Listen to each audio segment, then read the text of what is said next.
Dustin, thank you so much for joining us and, agreeing to come on Pivots and Paydays and tell us your story.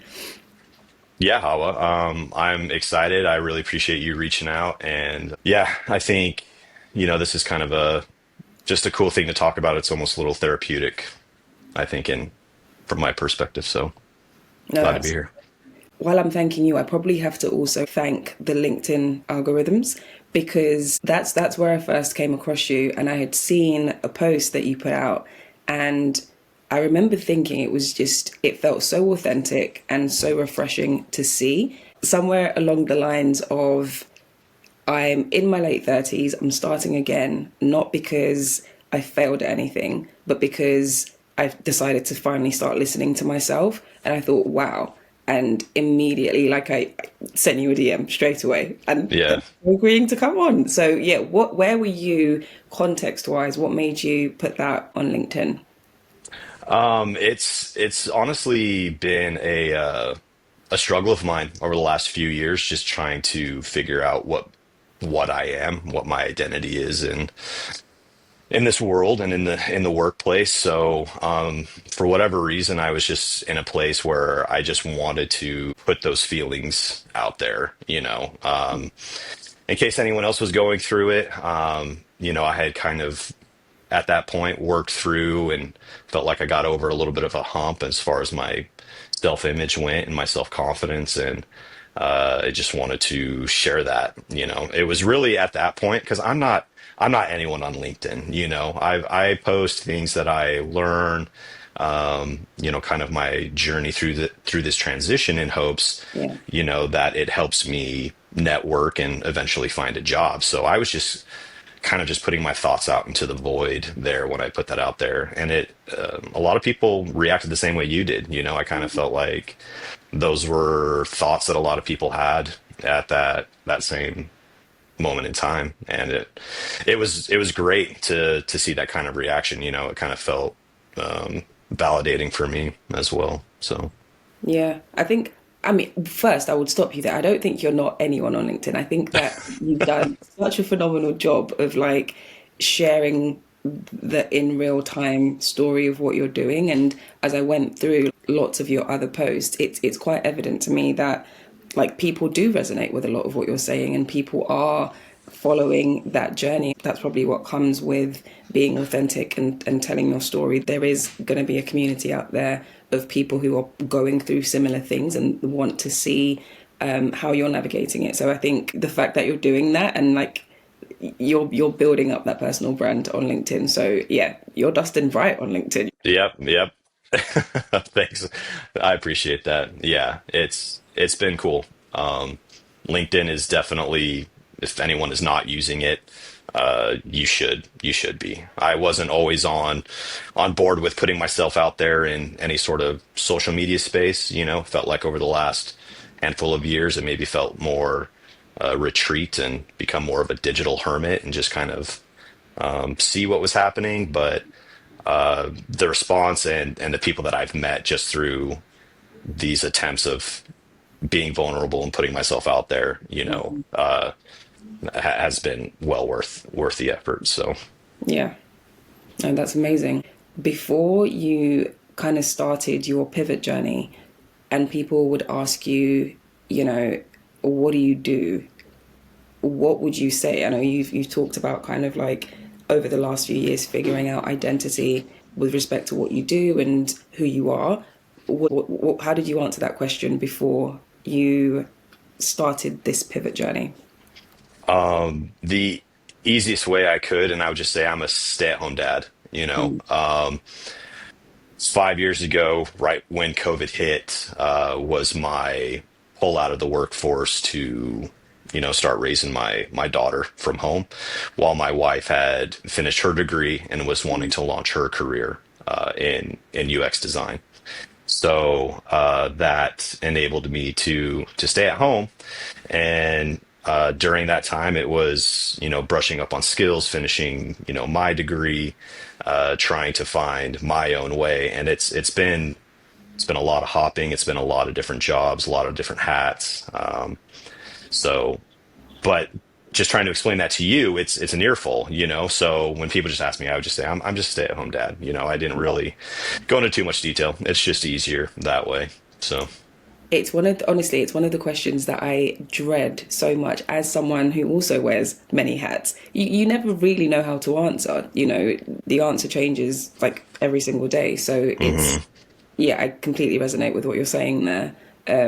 And I think having gone through my own pivot, I find now that even though I've transitioned into a new sector, whenever I get asked that still, it's still like a moment of like dread because I don't quite know how to Mhm.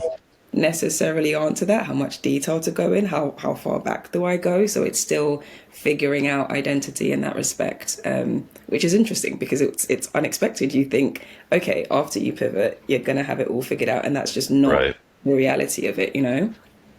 It's interesting that we desire that as well, you know, being able to just simply label what it is we do. You meet people, I'm sure you meet people every day, like, yes, I am the president of this company, or, you know, I work as a security analyst in the operational technology space, something like that, you know. Yeah, So, I've always desired to have that, just to be able to say, yeah, this is my career, this is my path, this is my skill that I'm working to master. And it's hard to master one thing when you do lots of different things, you know. exactly. So I think that's always been a desire as well, and that's something that I've learned through this process.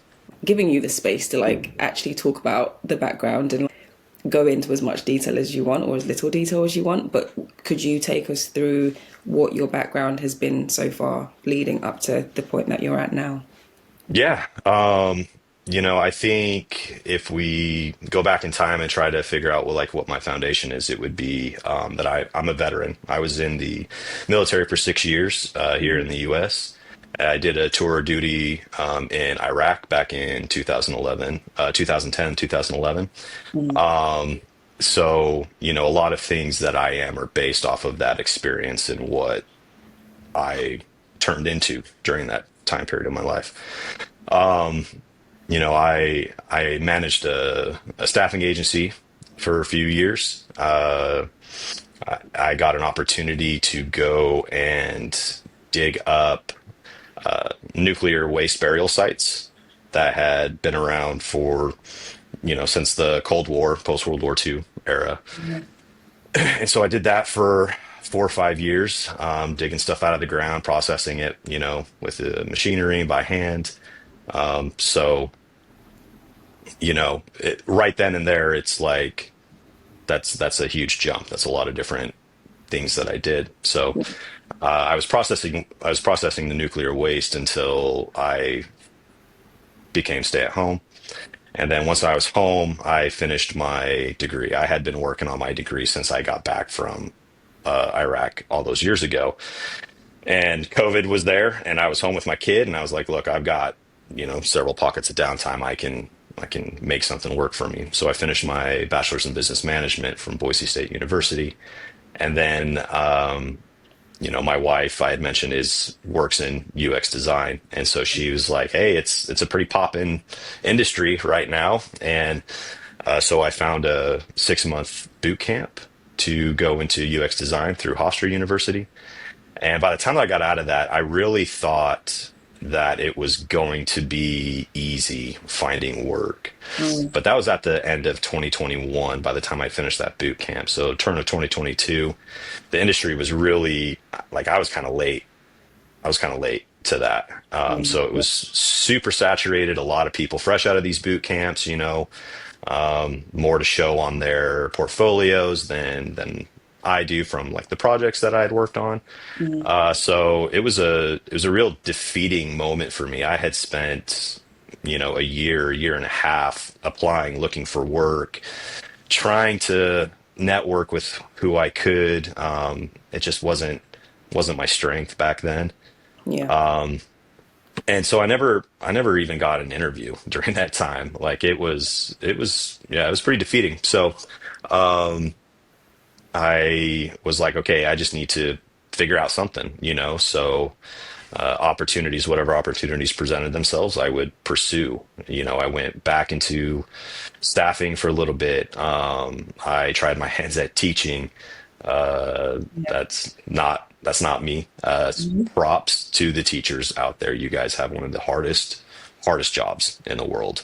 Teaching is And not easy. What age group were you working I was thrown into a third grade class with with? Okay. absolutely no teaching experience prior.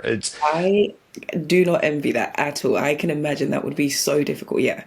It was so overwhelming, and it was a need. I know that there's a need out there for teachers, and I do like working with kids. I volunteer with like sports coaching when I can, Mhm. so it is a joy of mine, but that was just not the path I was supposed to be on. So it didn't last very long, and lots of teary-eyed kids, and that was a hard failure for me to swallow as well. Yeah.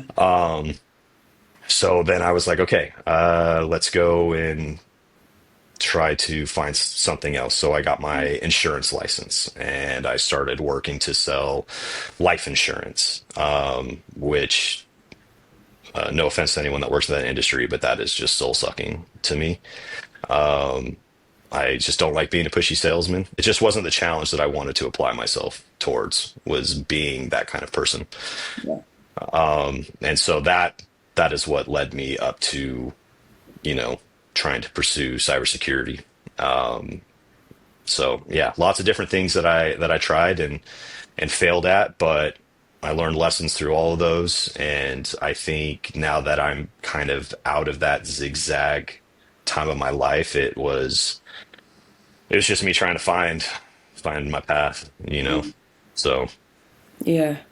I want to drill down on not necessarily something you mentioned, but something that's the red thread that weaves itself throughout everything that you've just said, which is kind of the mindset of getting up and, doing the next thing. And if that doesn't work out, get up and do the next thing.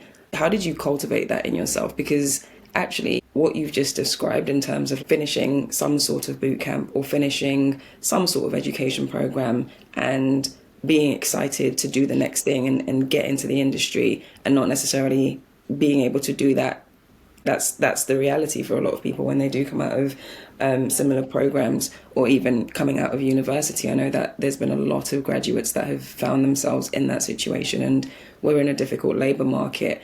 So what for you do you think contributed to cultivating that mindset of continuing to get up and try again and keep trying and keep going? a lot of that was, positive reinforcement through my wife.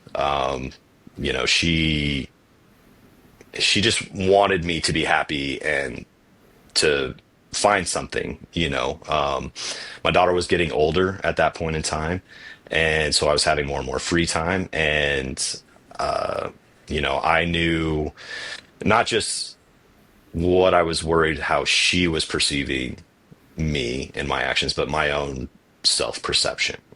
Changing, zigzagging, all these different jobs. It weighed on me that nothing was sticking. I was just like, have I forgotten how to work, or am I just unhappy? And there came a point where, my wife had told me, I just want you to be happy and find something to do. Yeah. So you've just got to figure it out. And at that point, it's shrivel up and crawl into a hole and wait for your time to be over or keep going. And shriveling up is not an option when you've got kids, and not if you want to keep married as well, if you want to keep any relationships going. Yeah. So and then just learning to be kinder to myself, as well. I started going through some like meditation stuff, trying to just build, the way that I think about myself and the way that I judge myself. And I realized that yes, I had gone through all these steps, but that maybe I should go easy on me a little bit, because I was my toughest critic. I can Yeah. really be mean to myself. So I had to kind of change that a little bit, and that takes time as well. So, lots of self-help, lots of meditating, lots of inter The uh, introspective, the yes, introspective. introspective Yeah. things, so I love that. I love that you had that positive reinforcement and you had that support system. Because I think you're right. Like when you're on this journey, especially if things aren't working out straight away in the way that you have wanted them to, it can be such a mental warfare with yourself because you're going to sleep and you're waking up with yourself every single day, and mhm. those thoughts aren't positive. It can be so difficult to kind of keep going and just stay motivated and understand that there's going to be a light on the other side of it, because we haven't seen that light and it hasn't been there for a long time. So now you're in this tunnel. I really commend you for carrying on and continuing to push yourself and finding reasons to keep going. It's tough, and I know other people are going through it too. That's one thing I learned through that post. It was just knowing that other people are going through that. Like it's so hard, but that's just part of building yourself up to who you want to be and who you need to become to do the things that you want to do. Opportunities come to some people, but sometimes you just got to build your own bridge into whatever it is you want to get into. And I think that that can be a hard pill to swallow sometimes. Yeah. No, absolutely. And away from the kind of the resilience mindset that you've described, what's your decision making process? Not just in terms of pivoting, but I guess more generally, because it it's interesting that there is a limitless amount of things we could do, right? Like every day you wake up, you literally have a billion things you could do. Not that you would do all of them, but the options are there. So how do you approach decision making in regards to figuring out what you want to try next? Um, you know, First, I think it was opportunity. I used to just kind of be like, let's just see where the doors reveal themselves, explore the opportunities, give it the old college try and see what happens.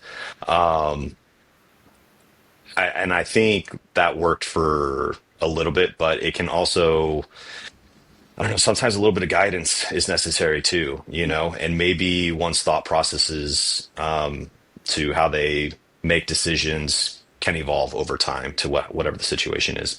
So I think it's just, it's looking at the urgency of the situation. Yeah, Am I out of a job and do I need money now? That's going to change the way that I go about this process. But if it's your sense of urgency, your opportunities that do present themselves to you, how how is this going to affect my family? How's it going to affect my wife and my kids? If this is going to take me on the road 7 days a week, is that is that worth is that worth it? Is that the opportunity cost that I want to pay? Everyone's different, but that's not what I want to pay. So weighing in all those things, and then it was always kind of putting myself last. Like, what do I want to do? It wasn't, I was just kind of raised, do what you need to do to get things done, provide for your family, whatever it is, it doesn't matter.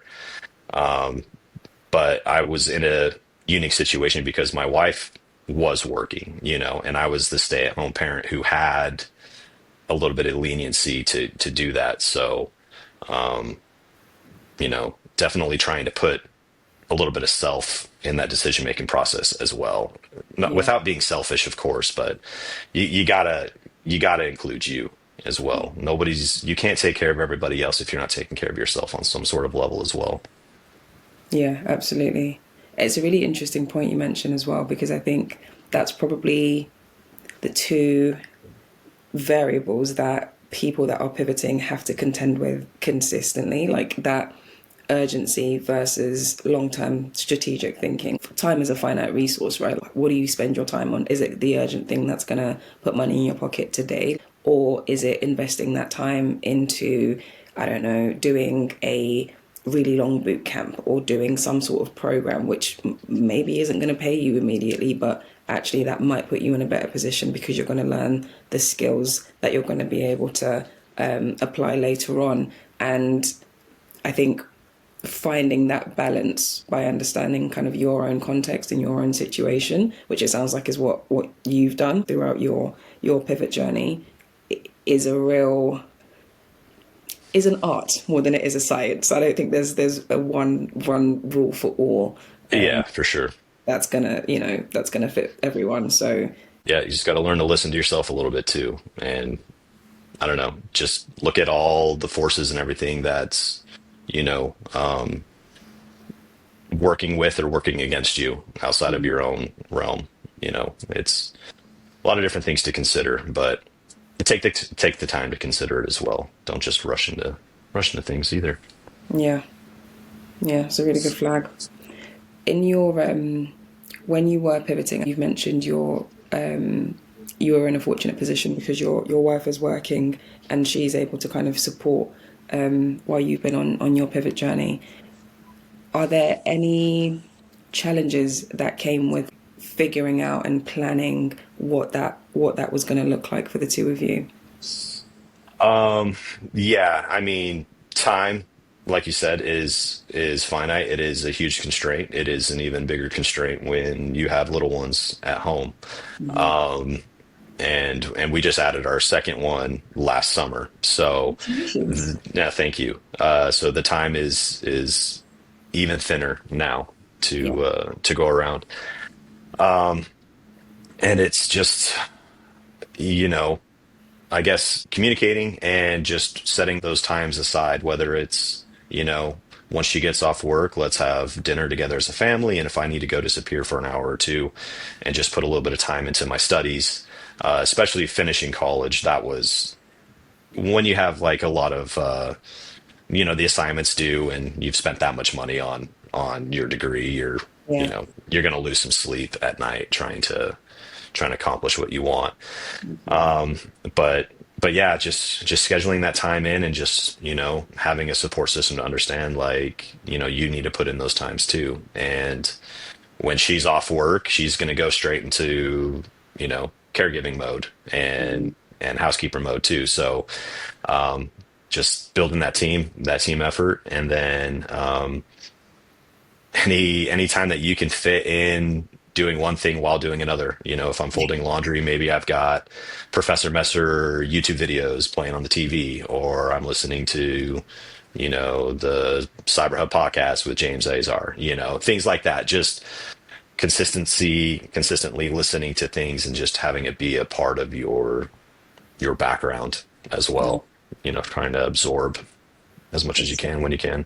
Yeah, it's so interesting because you really do have to like immerse yourself when you're trying to pivot into something because for me everything became easier once I was immersing myself and listening to things and like reading things, not just like formal things, but outside of the formal stuff, also following pages, following people that were just talking about the subject matter. I think that definitely helped me to feel like I was a part of something before I actually even was. And it made a lot of the jargon and the language and the way that people talked about things click. And that just didn't happen before. Absolutely. Yeah, and LinkedIn is so good for that too. Working trying to go the UX route first, I was following a lot of people in UX and that's what a lot of my feed was. But Yeah. as soon as I dug in and wanted to go cybersecurity, that's exactly who I was following. I was just reaching out, trying to make connections, just doing the awkward, hey, would you be willing to talk to me for like 5-10 minutes? Like, it's the worst feeling in the world. I hate reaching Yeah. out to strangers. Just say, will you just talk to me in Yeah. this kind of sense too, like a face to face. Like, how Yeah. awkward is that? Who does that anymore? Yeah. It's like going door to door and knocking on people's doors. Yes. And you're going to get rejected. There's going to be people who say no, like, or they just don't talk back to you, but you will eventually get people who are fine just giving you 5-10 minutes of their time. And those interactions that I've made or had and those connections that I've made, and my LinkedIn feed is legit now, and it kind of does create a sense of community for you. Like, even if you're not out there working, like, I am not a hired cybersecurity analyst or anything like that. I am pure student. I am still on this journey. I have not made it to the other side yet.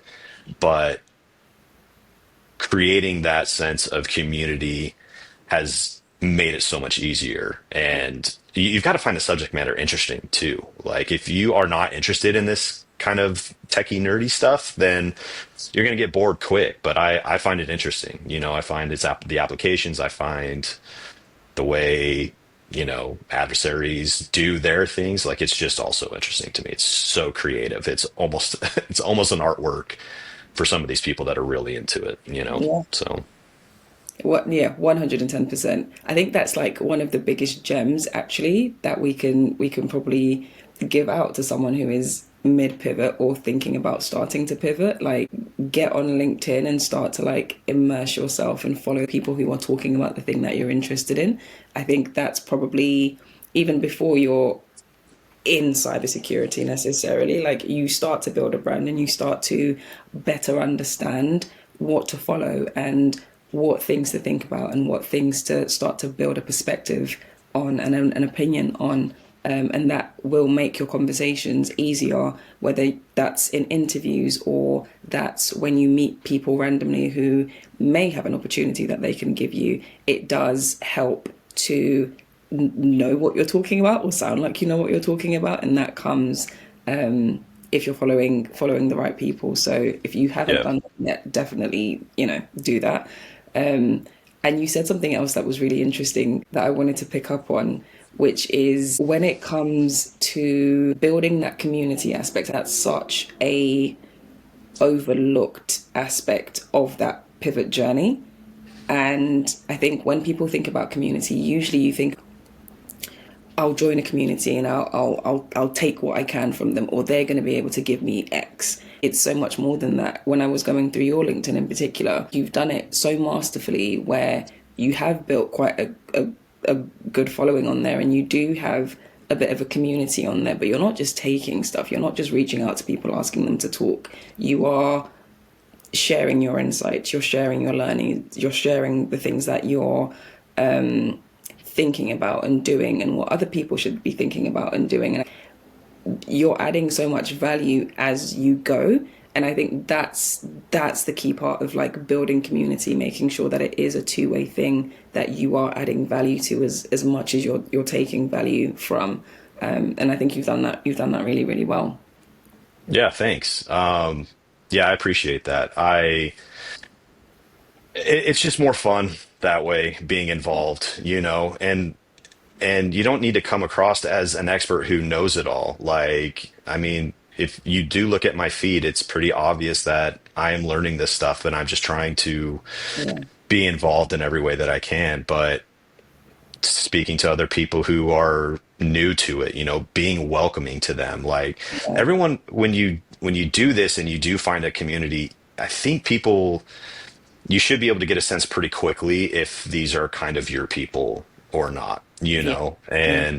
and coming from, the sales, the recruiting, the construction, the military, like, yeah, there were moments where, I had a sense of community. But coming back into like the tech and, finding a Discord community that was attached to, this curriculum that I'm doing, building that LinkedIn feed, the not the necessarily the people who follow me, but the people that I follow, Mhm. and then just engaging with them, in an honest way. You don't need to sound like you know everything, but I don't know, sometimes your two cents is welcome and you can have some good insight, and it just makes it more fun. And I know that this is like my community, and I'm gonna figure it out, and I'll find a spot Yeah. somewhere. So I believe that. I really do believe that, and I'm keeping everything crossed for you, Dustin.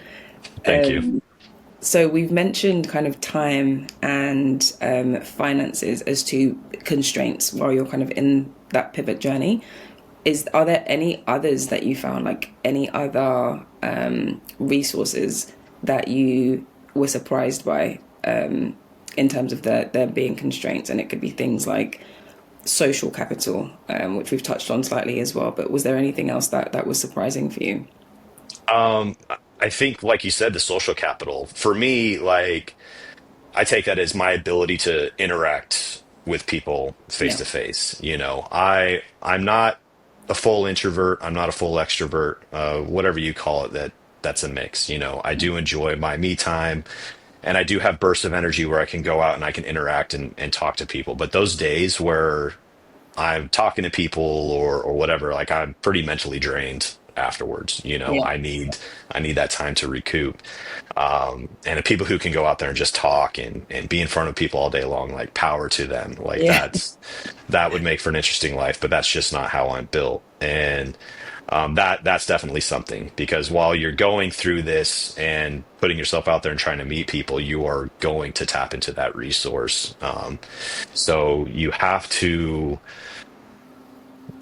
again take care of yourself. You have to unplug from this. You have to turn off the LinkedIn, put your phone away, put your computer away, whatever, and go and touch some grass. Go and find something. Like I used to play guitar tons of years ago, and it's been sitting in my closet for years. And just the last 6 months or so, I'm like, you know what, I'm going to try to reconnect and find that passion, just a personal project of or something that I want to learn just for me. So everyone has their own thing, everyone's different, but that has helped recoup the social capital that you expend throughout this. So Yeah. My instrument is piano. I'm trying to learn. Emphasis on the trying. It's it's going yeah, slowly, but it's going. You're completely right though. Like you have to make sure you're pouring into yourself in this as well. Because I think particularly when you're coming into something new, when you want to be in all of the spaces and network with all of the people, and you're gonna expend a lot of energy. And actually, like eventually, when you're meeting people for the first time, if you're not the version of you that you want to be, the version of you that is excited and is energetic, like they're gonna feel that too, and you're gonna hit that place of burnout where you're not really finding the joy of it anymore. You're doing it to tick a box. People do feel that from you. So yeah, I completely agree with you there. I take the time to prioritize going outside, doing things that pour into you and things that feel good to you and things that don't feel like work and feel like you're ticking a box, because that's going to make sure that when you are, when it's time to show up in that way and show up in those spaces, you're the best version of yourself. You're the most energetic version of yourself. You're the version of yourself that you want to be when you're meeting those people for the first time. So yeah, I'm completely with you on that one. yeah, yeah. If I get to a place where I'm into something interesting and I want to learn as much as I possibly can, Hmm. my brain gets full, and then I lose sleep. My mind starts racing and looping the things that I've been reading all day long, and then it's even more draining. Like it's just so crazy. Even if you really want to get into a space, there are people like me who reach their input capacity, and then you have no choice. You need to go and reset somewhere to be able to go back, the next day and keep going. That's Otherwise, it. you're just going to hit that burnout so quick. You're saying things that I feel and often struggle to find the words to explain what it is I'm feeling. What you just said about hitting that capacity and needing to take a minute and go and reset, that's me to a T, Dustin. I kid you not. If I feel like really overwhelmed, I'm not gonna lie. Like sometimes I just need a nap. Yep. Sometimes I just need a 20-minute power nap, and then I'm okay. But if I don't get that, then nothing else goes in the way that it should. And nothing's being processed in the way that it should. And that's probably crazy to admit, but yeah, that's yeah. It's I, your body begging you for a break. yeah, It's yeah, exactly no, what it is. exactly. That's spot on. So yeah, thank you for giving me a better way to say that. Hitting my Yeah, end. absolutely. That's brilliant. Okay, what was obviously you're transitioning into cybersecurity? What was one assumption about yourself and one assumption about the industry that you've had to let go of, and what's been the impact of that for you so far? Well, I think one assumption about the industry that I had before I came in is that everyone needed to be like full on hacker, like having, Oh yeah, yeah, Linux command line interface up, only that, and all they're doing is just typing commands into the yeah, computer yeah, and just knowing exactly what they're doing. And I remember my first time getting into command line interface and seeing all the different types of commands and all the different ways you could use it. I was like, okay, do not hold yourself to the standard yep, of what everyone else is doing. There are people who are like that, right? yeah, yeah, But cybersecurity is a huge umbrella. There's so many jobs and specialities and things that you can do to be involved in the industry yep, that maybe use that to some extent, but you don't you're not a full-on pen tester, who's doing that, who's in that kind of environment 24/7 or what have you. So my assumption of myself was that you know I'm not equipped for this. When I started learning it, I'm like, okay, like I'm interested in tech. I am computer savvy, but this is a whole nother level. yeah, And I always was comparing myself to other people because when you go through this process of building a LinkedIn following, putting yourself out there, you are going to be exposed to a lot of people who are very knowledgeable and very successful about the yeah, things that they do, and you're constantly measuring yourself against them. And that is the quickest way to raise the imposter syndrome inside of you, you yeah, know? 100%. So I had to tell myself to quit comparing myself. Obviously, my journey getting me here is not like everyone else's. I am not one of these people that grew up in the CompuServe days who were going in building computers and learning how to network, back when these things were like brand new concepts. There are a lot of people who are like that, but there are places for me, there are places for you, for people who are transitioning because you have other skills to bring to the table that the industry needs that just aren't there yet. And it's not like there are a million jobs out there that I can go and fill right away, but there are niches and you just have to figure out what that is. Take the time to learn these things, to talk to people, to listen to the jargon, what's happening in the industry, and you'll find what's interesting to you. There will be something that clicks, and it's like, ooh, I kind of want to look more into that. And now there's a craving where I want to keep learning, but there's not enough time or resources for me to absorb everything that I want.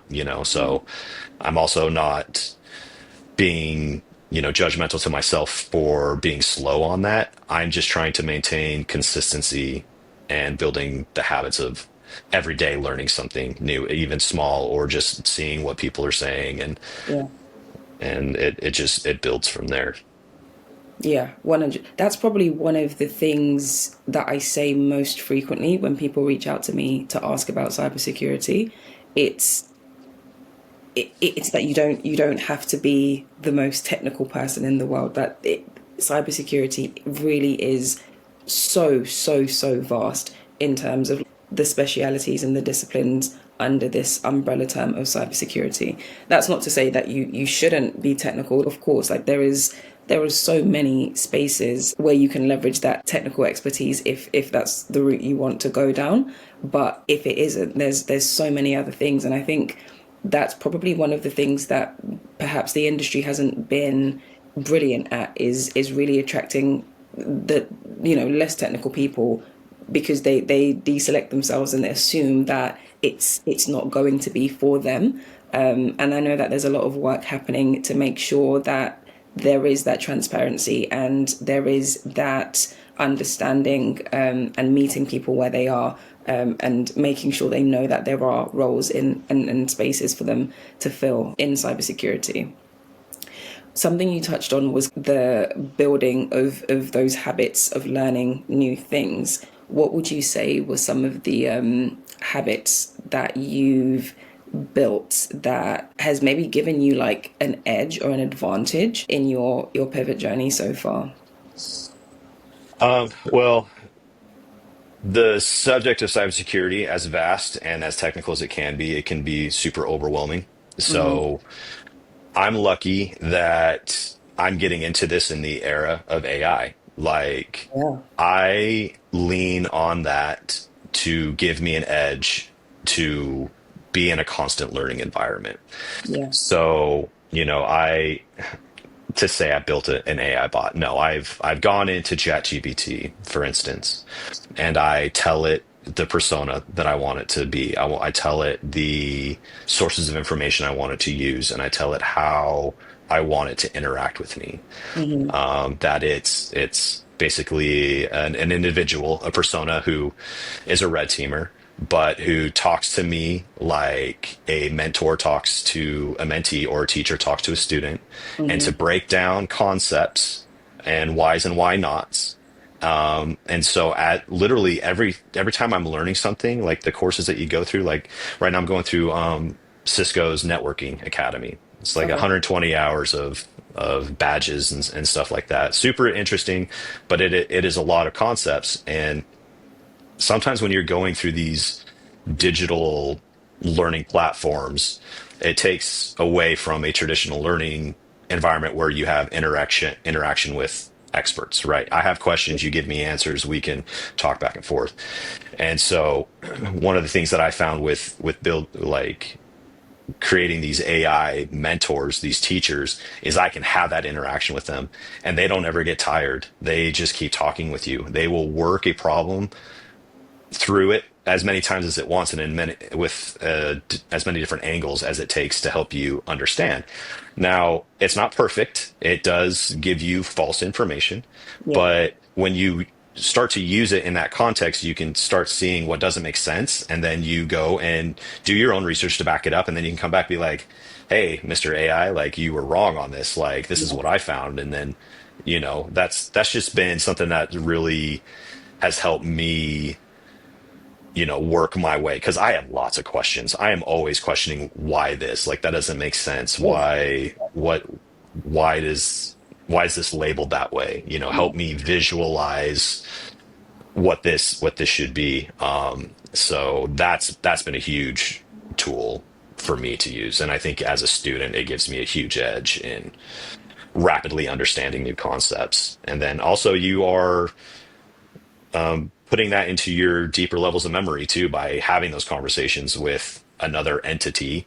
Yeah. Since there aren't people on LinkedIn that are on at 11 o'clock at night or 3 o'clock in the morning when I have a question, I'm like, if I wanted to do this, what would that look like? Yeah. So What you've described, actually, I don't know that this role exists yet, but I'm sure that it will, is prompt engineering. mhm. So I'm sure there's going to be more and more iterations of the prompt engineer role.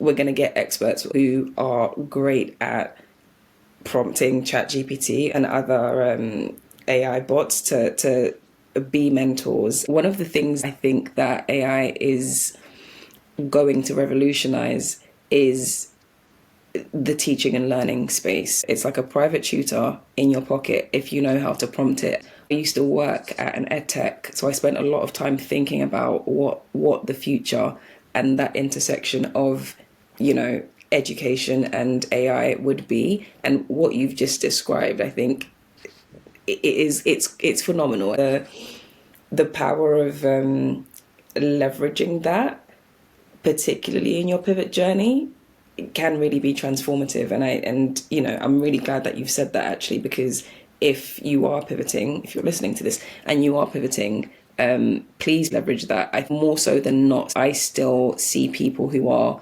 not leveraging AI for in their day to day, or they're using it for this one very specific thing when it can be used, wholesale broadly across like everything that you're doing. So if you are pivoting, please do kind of have a think about how you can better be leveraging AI, because it really can give you that edge on your pivot journey.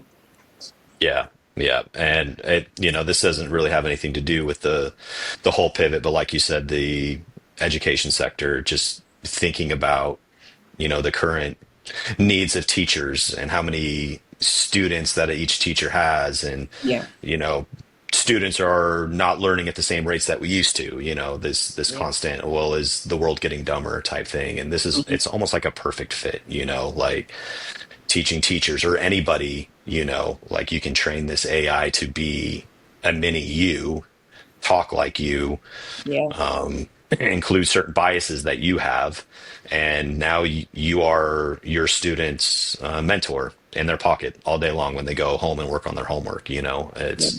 It's a huge opportunity that I think that can really help a lot of people, but especially, like you said, anyone pivoting who's got absorb information through a fire hose. Like Yeah. this can be a bit of a filter for you, so don't be afraid of it. Don't if you are a casualty of AI and you've lost your job because of AI, like I am truly sorry. That sucks. And I hope I don't have to experience that, but there's just so many other opportunities. Like don't be stubborn. Like use it for your benefit. It could seriously be so helpful in so many ways. No, absolutely. I think as well, it's because this is still the infancy of it. So I think if you have an opportunity to kind of leverage it and learn now, definitely take the opportunity to do so. What you described was, I think, the state that lots of people who are pivoting find themselves in, where they have more questions than answers at this stage. Yep, for sure. So was there anything in particular that you look back on and you think, that was a mistake, probably shouldn't have done that? What happened and how did you recover from it? I think one of the mistakes that I made trying to get into like the UX industry post boot camp, I guess not blanket applications, but just as many applications as you possibly can. Like Yeah. there's so many different jobs in this industry that are going to be listed, and so I think once upon a time there was an advantage just to putting out 500, 600, 700 applications Yeah. and waiting for one or two or three to break through the cracks of whatever gatekeeping system that these companies Yeah. have. A lot of Yeah. them are automated, and that also works against you. Yeah. So I think that one thing I'll do going forward is the curated approach to finding work. I'm going to, you know, make sure that the company aligns with what it is that I want to do a little bit, like a little bit of research into the companies. Really, and it sucks, but tailoring your resume to that specific job, like spend some time per application Yeah. and making those applications more substantial and higher quality than just casting a large net and hoping that some come back. Like, I don't know if these gatekeeping systems know if you've only spent 10 minutes applying to the job, Yeah. but I mean, there's no other way around it if you're trying to put that many applications out. So I think that that's going to be the method going forward is curate it, leverage the network that I have, put myself out there as someone who is now looking for work. These are the struggles that I'm having, and someone might see it. I mean, there's just no other way. There's no other way to do it. You've got to try something. So, Yeah. I couldn't agree with you more. The benefit of putting together a quality application isn't just in the application. I don't think you also get a lot better at telling your story. And when you're someone that's pivoting, I think that's probably one of the things that I would recommend the most is get really good at telling your story. Every quality application you put together is not only going to have a better chance of getting through, the gatekeeping systems that are in place to filter the hundreds and thousands of applications that do come through. It's also, you get better at telling your story because of the time that you've spent thinking about what your journey has been, because of the time that you've spent thinking about all of the different questions. Some applications, you don't just have to submit a resume, you're having to answer other specific questions that the company's put together. So even the process of just going through that and actually sitting with yourself and having to reflect and think about those questions whether you realize it straight away or not, but that will help you become better at telling your story, so that you're better able to articulate your journey, not just from the point where you're pivoting, where you might feel like, okay, I'm entering this new industry, I'm having to start again from scratch. You get better at articulating the other transferable skills that you've picked up in the previous roles that you've done, how you spent the time, and what you've learned and picked up during the period of pivoting. So the better you get at articulation of that, I think that puts you in a much better position, when you eventually get to the point of interviewing, or when you're randomly meeting someone at a networking event and they ask you the dreaded question that we love so much, which Hmm. is what do you do? You're better able to kind of put your best foot forward in those situations if you've spent that time before, doing those applications and making sure they are quality.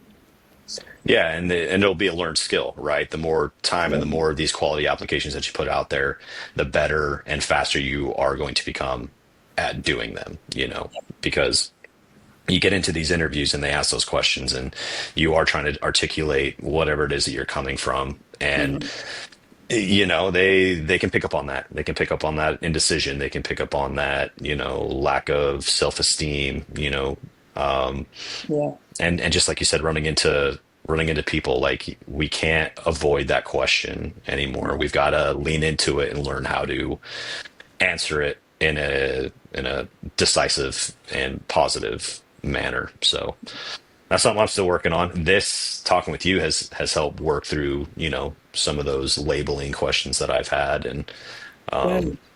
yeah. Honestly, I am such an advocate for becoming an expert at telling your story, because particularly for people that are pivoting, sometimes it's almost a there's a fear of, I don't want to oversell myself because I'm starting in a new industry. And yes, that's true, you are starting in a new industry, but that doesn't mean that you have to throw away all of the previous experience that you've had. So figuring out how to talk about that and how to make sure you're leveraging that and not underselling yourself, I think that's an art and a science in itself, and that takes practice and saying it out loud and getting good at and comfortable with saying it out loud. So that storytelling element, that's a hill that I'll die on every time. No, it's great advice. It's great advice for sure.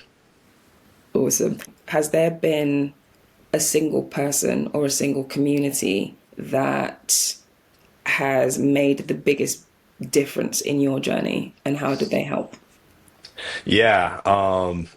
So the curriculum that I'm going through right now, it's a nonprofit organization called the Whole Cyber Human Initiative, and it's Mm, ran by an individual called named Paul Cummins, and he's a veteran guy who wanted to put forth a curated learning platform yeah, that showed that you can learn these skills and can get hands-on experience without having to go through boot camps. Because there are so many boot camp options out there, right? So lots of yeah, people spending a lot of money, and it doesn't always pan out. So he just wanted to put something out there, and I was like, okay, it's low risk.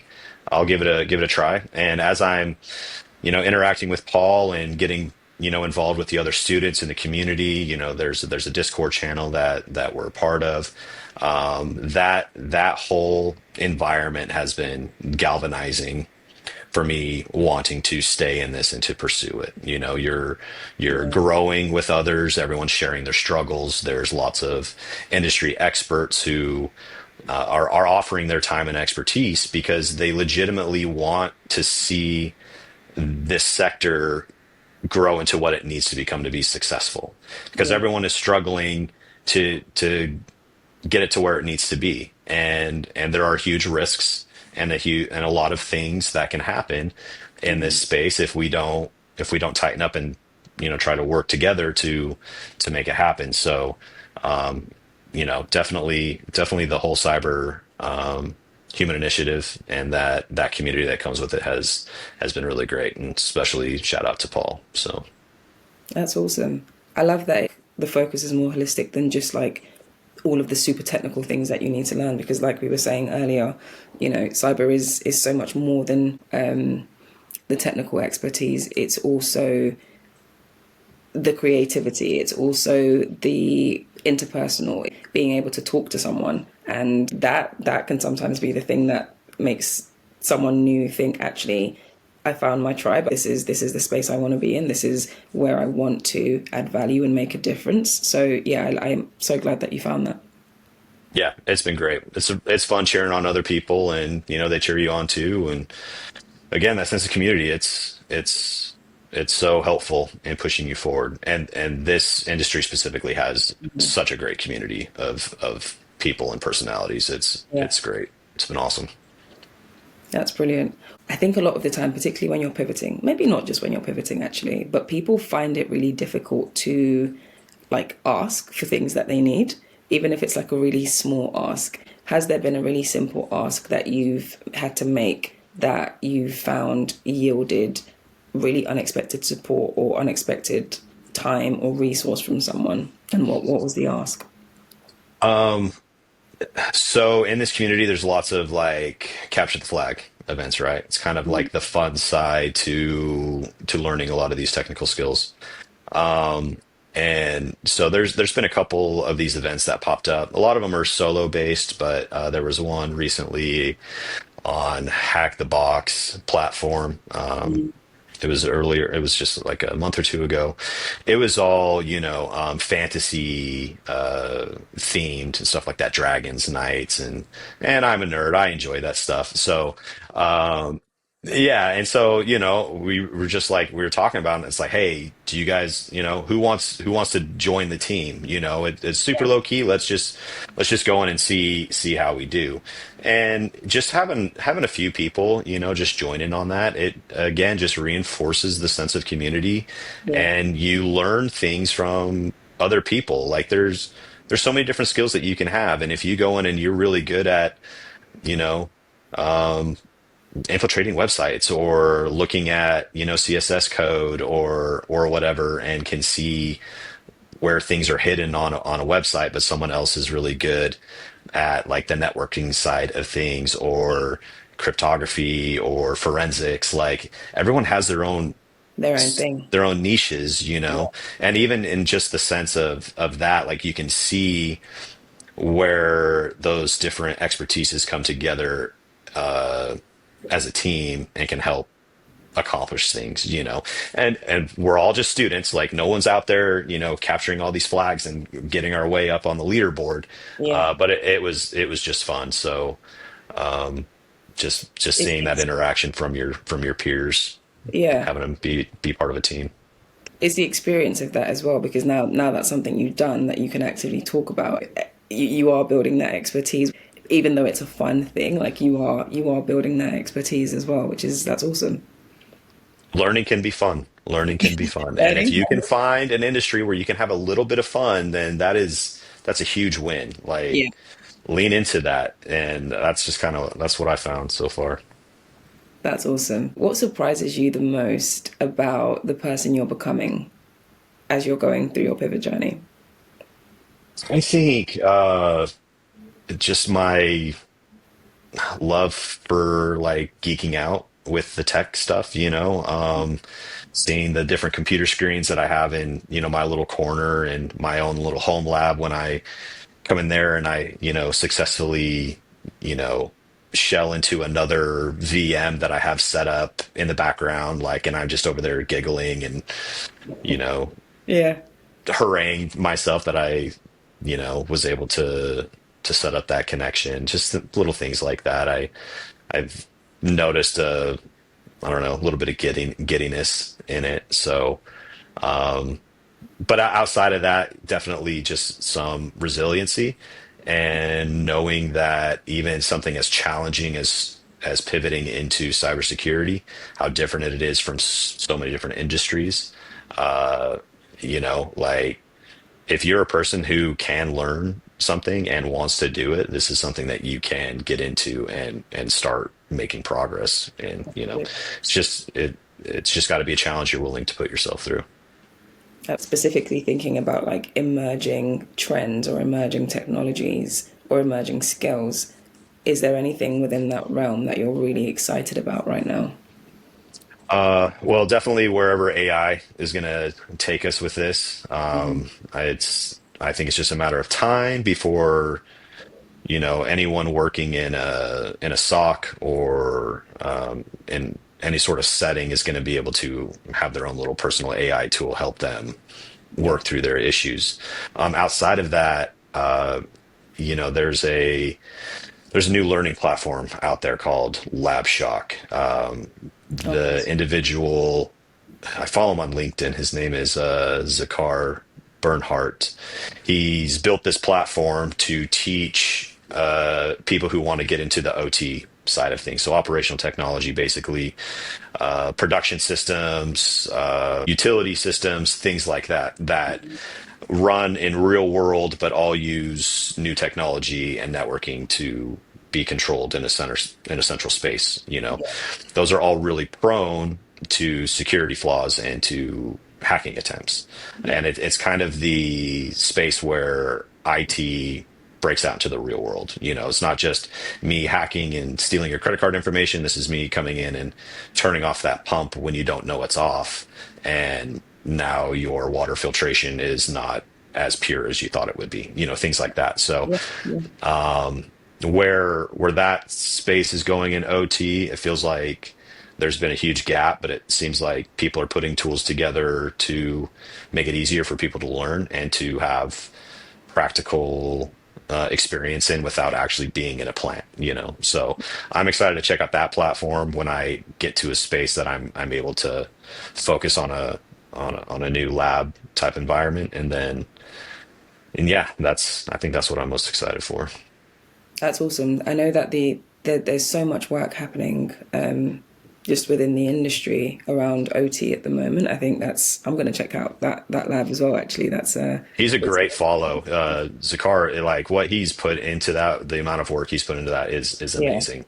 And there's so many people in this industry who are doing that, who are putting forth the time and energy into helping people learn. Like yeah, they just see the gaps, and they truly want to live in a more secure environment, and this is the only way that they can see it happening. Like they're just going for it. So it's quite the time to be involved. yeah. I thought you were going to say it's quite the time to be alive. I mean both, right? Yes, yes, both. Brilliant.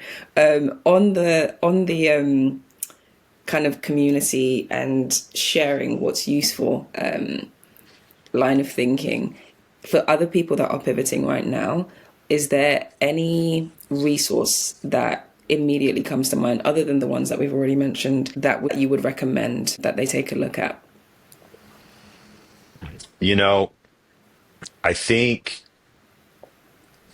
one thing that kind of helped kickstart who I should follow, who I should be listening to, Hmm. is finding there's all these events, all these what do you call them? The conventions, things like that.